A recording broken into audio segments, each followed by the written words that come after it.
Jimbo la Arumeru Mashariki lina jumla ya vitongoji 330 ambapo kati ya hivyo vitongoji 284 vimepatiwa umeme, 17 vipo katika hatua za utekelezaji kupitia mradi wa ujazilizi na mradi wa kupeleka umeme katika vitongoji awamu ya pili A.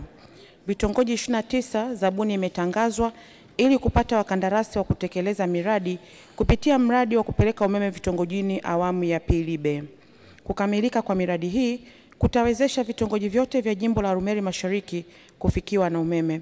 Kata za mashariki mwa jimbo la Kongo kwa maana ya King'ori, Leguruki, Maruvango, Garinanyuki na Ngabobo zinapata maji kutoka msitu wa Mlima Meru, lakini maji haya yana fluoride nyingi. Taasisi ya Koika imejitolea kutuwekea mitambo ya kusafisha maji haya na kuhakikisha kwamba yanakuwa free of fluoride. Je, ni lini serikali itatupelekea umeme wa uhakika kwenye kule kitongoji cha Seneto, eneo ambalo Koika wameweka hii mitambo? Nashukuru kwa swali mzuri la Mheshimiwa mbunge, na nikiri Mheshimiwa mbunge amekuwa akifuatilia jambo hili kwa muda sasa.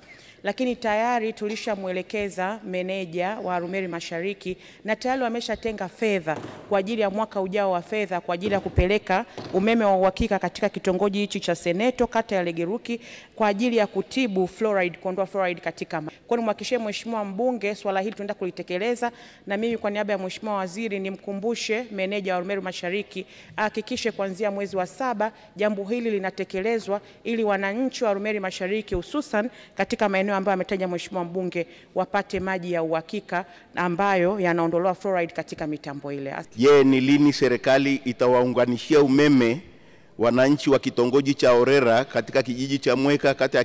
Nimhakikishie Mheshimiwa mbunge mkandarasi ambaye anaitwa Silex Engineering yupo site, anaendelea na kazi ya upimaji. Kwa nihakikishie wananchi hawa wa Orera wataenda kupata umeme hivi karibuni kwa sababu tayari mkandarasi yupo site.